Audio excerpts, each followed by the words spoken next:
like you should give him that. Welcome to the Motor City guys.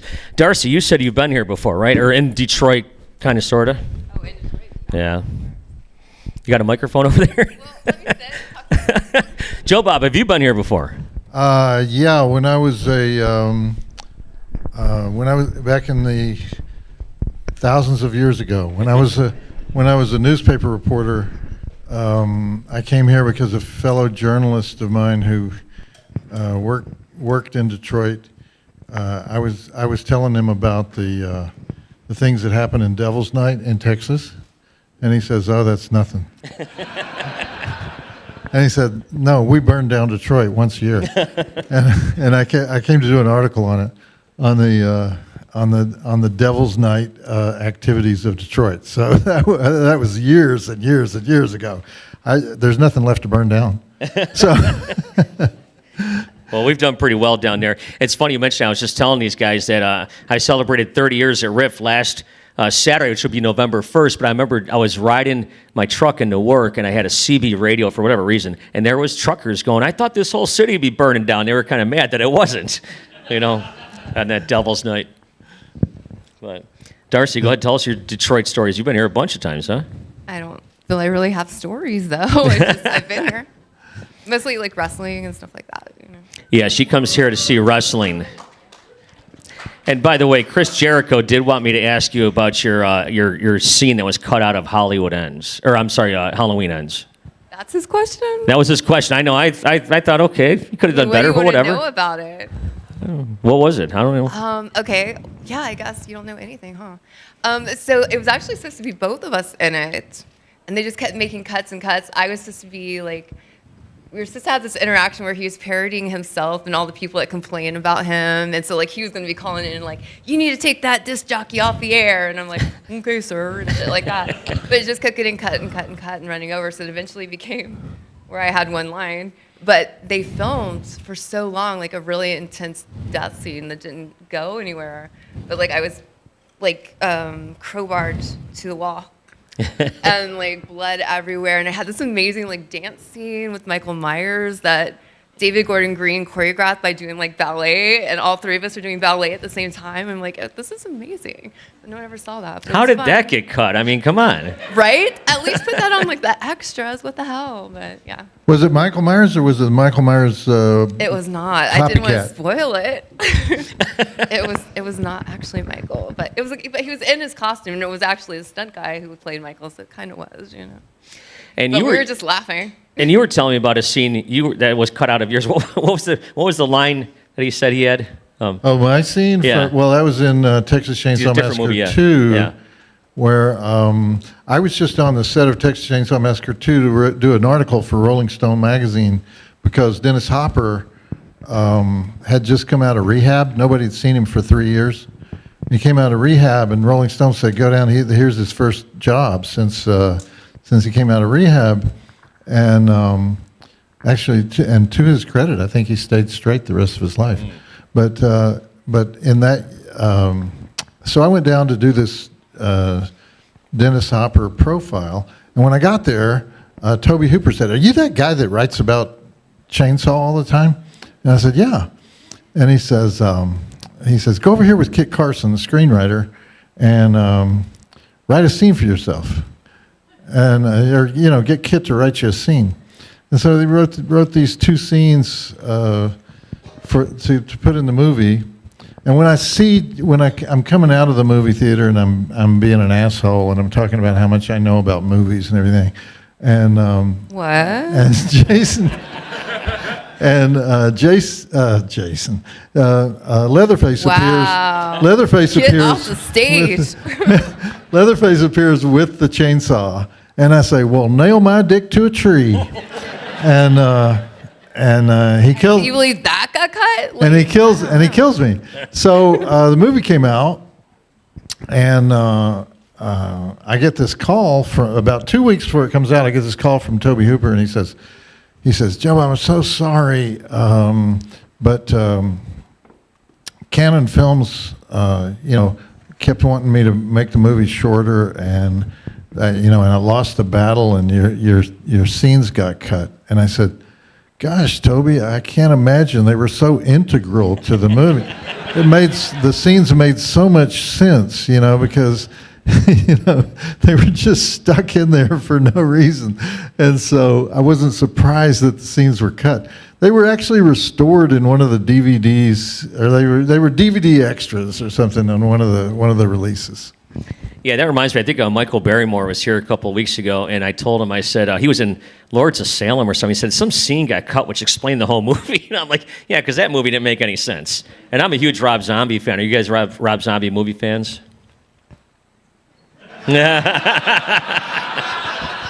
I love House of a Thousand Corpses. There you go. Yeah. All right.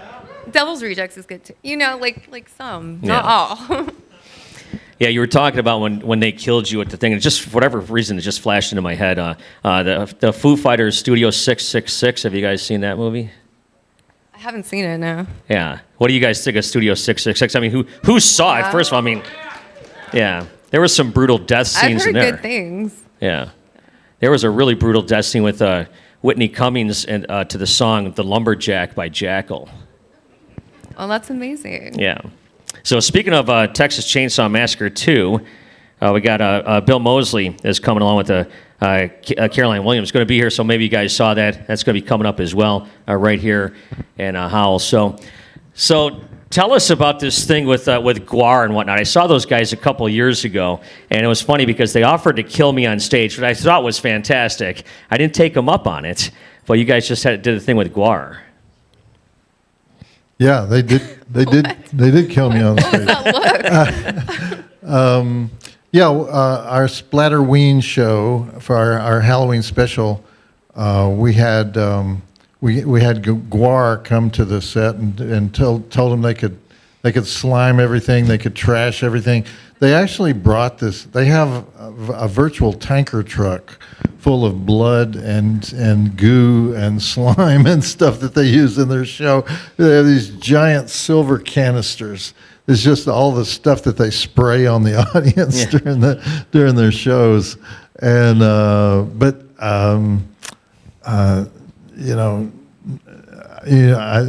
think most people haven't seen them out of costume, but they're nicest guys in the world. I mean, Guar was started by art students. They were art students in Richmond, Virginia, and so how many years later? 40 years later. Yeah, it's a while. Still, this band is still together. They're still doing the same kind of in your face. They did their new song "Lot Lizard" on the show, which is their tribute to lot lizards everywhere. Yeah. My favorite part of the song is when they name every truck stop chain in America and rhyme what the lot lizards do at that particular chain in that song. So anyway, it was. I felt like it was something that needed to happen, and it was a lot of fun. And they slimed everybody, including me, and they chopped my head off, and so it was fun. He's actually very upset about a pair of boots they ruined. Oh yeah, they completely. He talks about it a lot. They had there was so much slime on my boots that I couldn't. They calcified, Damn, and I you couldn't ruined use those it boots. anymore. Yeah, I went there one time. I think it was in Milwaukee at the rave, and there was a local guy named Todd Evans, used to be in the band. He says, "Oh yeah, go and say hi to the drummer." I can't remember his name. He goes, yeah, he officiated my wedding. It was my best man, and I'm like, how the hell am I supposed to know who the drummer is when I walk in, without their gear on? But luckily, he was drumming on some sort of couch in front of him. So there's the drummer. So I talked to him. But do you guys have any questions out here? Got this microphone up here. If you want to come on up here. We're going to play Phil Donahue. And just walk around the crowd, but some people in here didn't know who Phil Donahue was. So, I remember. You were what's your on name, man? Donahue, right? Were you on Donahue? Yeah. Yeah, I was on Donahue. I think I vaguely, yeah. He didn't like me I'm at still all. trying to find that footage if anyone has it. Oh man. Satanic Panic. No, if you find that, send that to me. Was it Satanic Panic? No, don't send that to me. No, send it to me. Hi, I'm Dan Tice. I am a huge fan of your Casino cameo, Scorsese fan. So I'm gonna throw three things at you in case you don't have an anecdote about that. But do you have an anecdote? But also favorite movie and like the worst movie you've ever seen. Oh no. Favorite movie and worst movie I've ever seen? Yeah. Do I have to say for the 1,000th time what my favorite movie is? It's the Texas Chainsaw Massacre. Of course. Okay, the 1974 Texas Chainsaw Massacre. But I would say, bad movie. I mean, painful to watch movie. I'd say you remember 1985, best horror film of 1985, A Chorus Line, with Michael Douglas as the whatever, the guy that bosses the dancers. Damn. But he did also ask for a casino anecdote. Casino anecdote. A casino anecdote? You might want to get comfy for this one. Okay. No, I mean I got cast in Casino when I was between jobs, when I was between the movie channel and TNT, and I was just felt privileged to be invited to the audition actually, and but it was very scary because it says it's a Martin Scorsese movie with a Joe Esterhaas script. And no, it wasn't a Joe Esterhaas script, but it was somebody he'd worked with. But he worked with the same guy on Goodfellas, and so I thought, oh man, this is a huge thing. And so they said, come to this place in Midtown Manhattan, and we're going to put you on tape. And then a couple days, and so I'm already freaking out and asking my friends to read these lines with me. And then a couple days later, the casting director calls and says, you know what? Instead of putting you on tape, Marty's going to be in town, and so I'm just going to have Marty come in. You're going to audition for Marty, and I actually didn't know what she meant at first. I said, "Oh, you mean Martin Scorsese?" Yeah, Marty. Marty's coming in, and I said, "Oh, okay." So now I'm really freaking out, and I say, okay, I got to do this. I'm going to do these lines over and over and over and over and over. And so then she calls 3 or 4 days after that and says, well, you know what? Bobby is going to be in town too. So your scenes are mostly with Bobby. So I'm going to have Bobby come in. What, Bobby. Oh, Bobby De Niro? Yeah, Bobby De Niro. And so now I'm so totally freaked out, and I go to the audition, and the audition room, the waiting room, is filled with all these mafia guys. You've seen them over and over in movies. They have the mafia faces, and they're all complaining about the parking validation. They said, we all came in from Jersey. Tell Marty we need parking validation. We're all here from Jersey, and so I'm thinking, well, this is all they're all in the club, they're I'm the only person here that's not in the club. And so finally they take me in, and to meet Scorsese, and the first thing he says is, "Hey, what's the best women in prison movie?" And I said, I don't know, Chained Heat, maybe. He said, oh, that might be the one. And then he says, but women in prison is a genre of its own. It's not a subgenre of the prison movie. Would you agree? I said, Mr. Scorsese, I would absolutely agree.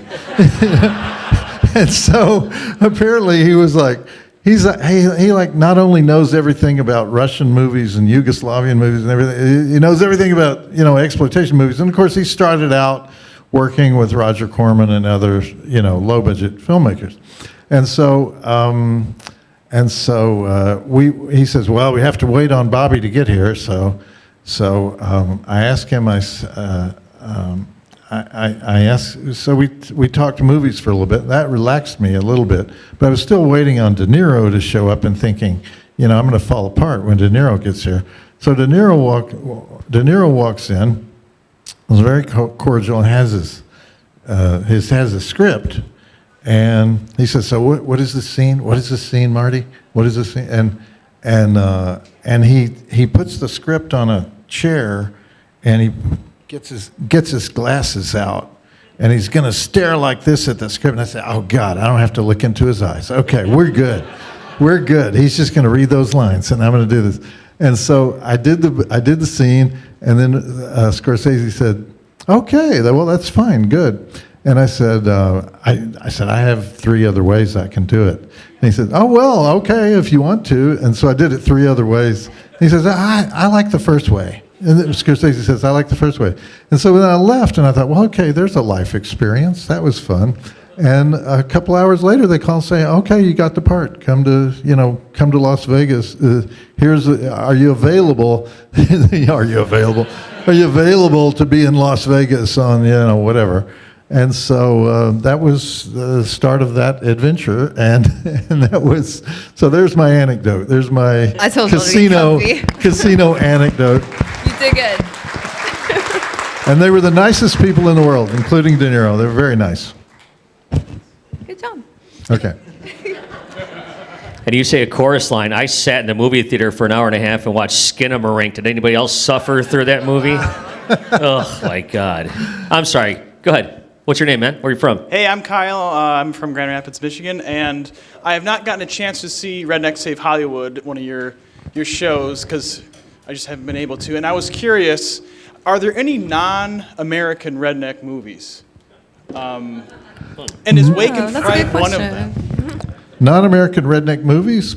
Well, Yeah. if you had seen How Redneck Saved Hollywood, you would Well, I know the want to answer to Wait, that I've question. seen it a bunch, and I don't know the answer. Are there? I need to make it, but I haven't yet. So Well, there are movies about similar cultures to the American redneck, but one thing I do in the show is I explain that people probably think they know what a redneck is and don't know, and so I actually retired that show, but people keep coming up and didn't. requesting it, huh? Nothing. And so I just did it in Nashville a few weeks ago, but they keep requesting it. So I've never done it in Michigan, so, somebody wants to book it, I guess I could do it. But it's the show has about 250 clips and stills in 2 hours. And so it's a very exhausting show for me and the audience. And me as the clicker. And Darcy runs tech on that show because you have to have seen the show in order to know how to hit the cues on it. But And follow him. but That's the challenge. Do other cultures have similar? Yes, every culture has, people who have a reputation for wanting to drink and fight. Fair. So, yes. Well said. Hey, real fast before we get to your question, I saw Leah was out there outside getting her stuff signed, and she was so emotional, and she was really happy to meet you guys. Talk a little bit about meeting the fans. How about meeting the fans? I love to meet the Yeah. fans. But first of all, because they're fans. Yeah. It's like I went through a lot of years of being considered an irresponsible flamethrower type, troublemaker. Got canceled a couple of times, got fired, got pilloried, got attacked, got picketed. And so to be. And in recent years, that hasn't happened. Well, I don't know. It did happen a couple times, didn't it? Didn't it? I'm very. I don't want to say proud, but the fact that I've been attacked equally by conservatives, liberals, Democrats, Republicans, every kind of organization, religious people, unreligious people, anti-religious people. it kind of indicates that what I do is not based on some kind of like, philosophy that divides people. It's just based on observations of human nature, and so it's strange to me that over the years I've never known where the attacks would come from. But in recent years, what's strange is that so many people, and will talk about, that they appreciate not being political, or me not being. This is about meeting fans. Huh? This is about meeting fans. It's about meeting fans. Yeah, but you know what? So for that reason, I like somebody that sort of gets what I do. I want to meet them. I want to meet them because Good job. Because for Good years I was attacked by them. So so I'm happy to meet them. And no, it's like you have such this huge passion. Like anybody, I hope that when they listen to me on the radio, I have a passion for what I do. And I'm just watching you up here talk about the last movie we saw and whatnot. You've got this huge passion. Where does that come from? Passion for like great works of exploitation film. Yeah, exactly. Where does that come from? Who doesn't love that? I have an enormous respect for filmmakers. Filmmaking is probably the most difficult of all art forms because it's half business and half art, and it's half technology and half things that don't require anything except a pencil and a paper and acting ability. And so you have to sort of be a man or a woman of all talents in order to be a great filmmaker. And let's face it, for every 100 films, how many of them are memorable? 2? And so I'm a great admirer of people like Don Coscarelli, who, you guys that just watched that film for the first time, what did you think? If you don't tear up when Ossie Davis dies, and he does that salute, thank you, Mr. President, or then there's something wrong with you. Come up. Just your name and where you're from, man. I'm Jasper. I am from China. Well, born in China, whatever. So these might be stupid questions, but I don't really care. So number one, how did you start out in your movie critiquing career? And number two, what are your thoughts on Skinamarink? What? Well, Skinamarink is a Shudder original, so We love it. Oh my God. So good.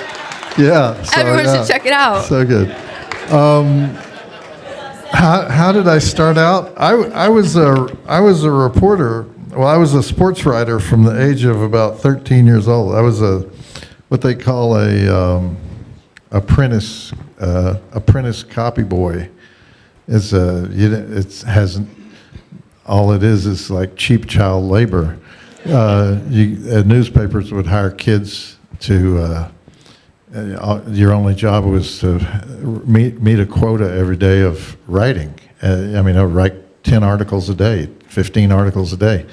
And so from that, I went from sports writing into other kinds of writing. I got out of sports writing. But I won this scholarship, sports writing scholarship. And so it put me through college. And then had a writing career that was abruptly ended when I got canceled, and started doing some of the things I was doing as a writer on stage, and that's how the TV shows developed. Is that brief enough? Good job. I paid $10 to see Skinamarink in the theater. Go ahead. All right. What a bargain. Okay, I'm a little short. Hi, I'm Hi. April from Grand Rapids. So 2 questions, one for Darcy and one for Joe Bob. Trick or Treat, my husband and I watch it every Halloween. It's literally the perfect movie for us. There's no fat to trim, it's perfect. Wait, or R? R. The original 1980s Trick or Treat, No. right? Wrong. No? No. 2009. No. Oh, the 2009 one. And Okay. you call yourself a horror What's your host. favorite part? What's your favorite story? Oh, trick archery? Isn't Wow, I don't know, man. I know it's hard, right? So every time we watch why it, do I have to pick one? You don't It's so have good. to, right? I know What it's is so your good. Okay. favorite one? I think it changes every time. but Right? This last time we watched it was the werewolves. I was thinking the werewolf. It's so clever to me. It's just, and every time we watch it, we and notice to a the little Marilyn thing. Manson song, you Oh, know, it's it's like perfect. it's so of its time. It's so great. Yes, perfect. It's just all good. Yes. I love All it. right, I just wanted to geek out for a minute with you about it. Glad we could clarify that. Yeah, sorry.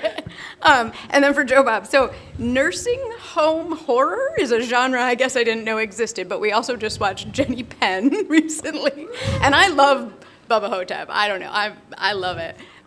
So are there other nursing home horror movies that you would recommend? I can't Unaware think of of. any nursing home horror movie. No, What is this? you have one? Yeah. There's one this year called Home with Pete Davidson. Oh heavens. Okay. Okay. Wait, is it the John Lithgow thing? That's Jenny Penn. Okay. I like couldn't remember the name of that it. one, too. I That don't know. I had no idea. I had no idea what I was gonna watch. I'm like, All what right. is this? All right. Yeah, nursing home horror. I didn't know it existed. So this is. I should tell this little anecdote. Oh no, what? Well, Bubba Hotep premiered on the same day as Passion of the Christ. And Joe Lansdale, the writer, lives in a little town in East Texas, historic Texas town called Nacogdoches. And he invited Bruce Campbell and Don Coscarelli to come to Nacogdoches for the premiere day. And so they only have one theater there, and they have 2 screens. And so they had people lined up for both movies. And they had a velvet rope down the middle of the sidewalk so that there was a line for Bubba Hotep and there was a line for Passion of the Christ. And they had some interesting theological conversations during this time. Bruce wanted Elvis's family. He desperately wanted Elvis's family to see the movie. He thought they would like it. I don't think they would necessarily like it, but I don't think they'd not. but I don't like think it. they would hate it Right, either. yeah. But I don't think they ever watched it. Anyway, so okay. Nursing home horror. Nursing home horror. I don't know. It's a thing that I guess I like. I didn't. Nursing home horror. Yeah. Okay. Hello. I'm Hey. Joe. I'm born and raised in Detroit, Michigan. The Riff Rocks. Hey, thank you. Ron says hi. Okay.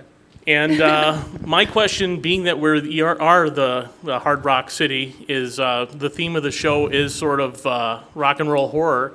What are some of your other favorite rock and roll horror movies? Mine are Phantom of the Paradise and Six String Samurai. Okay. Well, definitely Phantom of the Paradise. Well, no, we should As- talk about our show. Yeah, we just did a Halloween show, an all-night Halloween show That was in metal themed. in Dallas, and we had the original Trick or Treat from Yes. 1980s, and then we had Phantom of the Paradise. And The- what was the other one? Oh, and Kiss meets Phantom of the Park. Done in Rocky Horror Picture Style. That where was we, a like, reactional interact. reaction for Kiss meets Phantom of the Fuck Park, yeah, a movie that's they know their shit very here. hard to find. That was so And fun. by the way, the sexiest Ace Frehley you've ever seen, right? That's Thank But you. now, you guys are claiming Detroit as the rock capital as opposed to Cleveland. Absolutely. That's not even a question. Okay, I would is Detroit, but Detroit was always the rhythm and blues capital, right? Motown. So you claim both. We got. Exactly, yeah. Yeah. Okay. Thank you. I know there's people here from Cleveland. That's why I wanted to start a little battle in the Let's start a audience. fight, Always right? starting problems, man. Hi, Hi. my name is Brandon Giles. I'm from Midland, Michigan. I'm also a filmmaker. And I do have a question, but first I would just like to, I told Ben Nagy in the back, thank you, but I have to tell you guys thank you too, because actually he posted a review for my film Peggy a couple years ago. And it actually got me in touch with angel investors, so now I'm a director full-time. So that one review actually set me off on a career. So thank you so much for that. We just made What Happens After the Massacre, which is a title that was inspired by you, one of your rants for title length. So I was like, well, all right, I'm going to name it What Happens After the Massacre because why not? Long title. But one of my favorite inspirations, one of my favorite director of all time is Frank Henenlotter.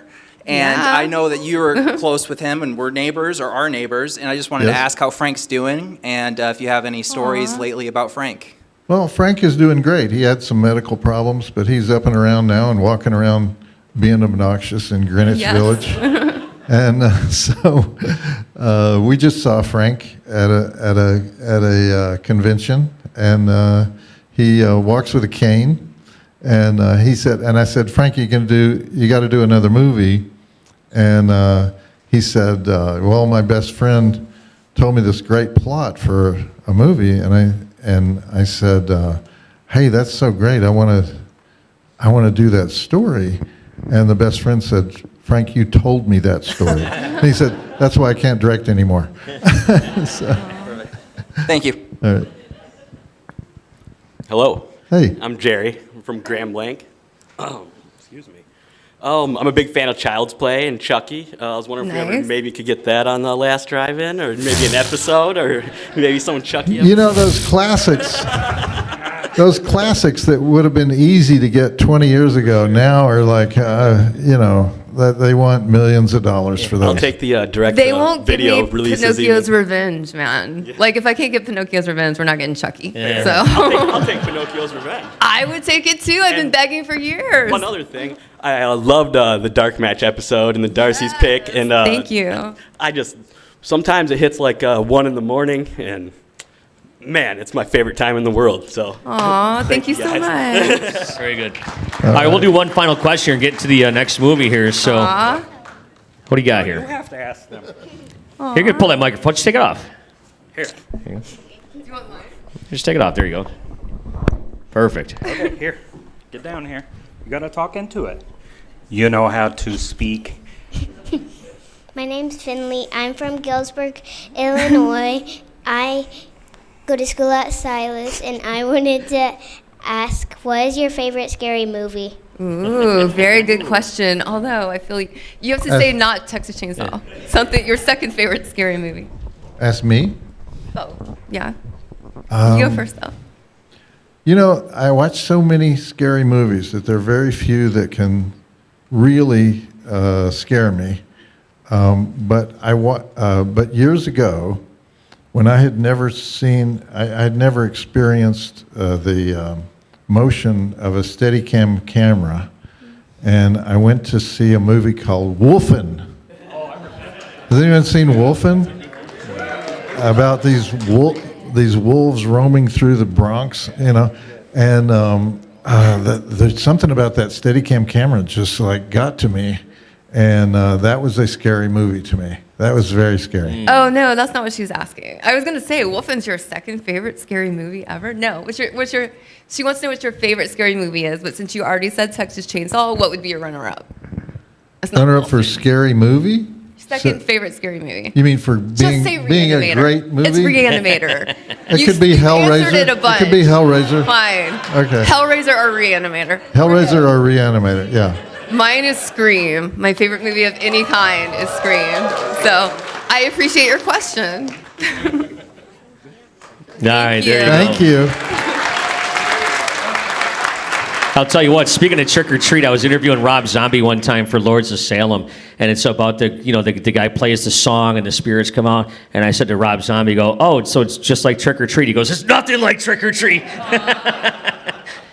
Which I saw in the theater when I was a kid with all my buddies. That's a great movie. So, are you ready to introduce this movie here for us? I'm ready. Let's do it. Woo! Okay. You guys going to stay till the end? I mean, you started at 4 o'clock. It's not that big a deal, right? Some people started at like noon. All right.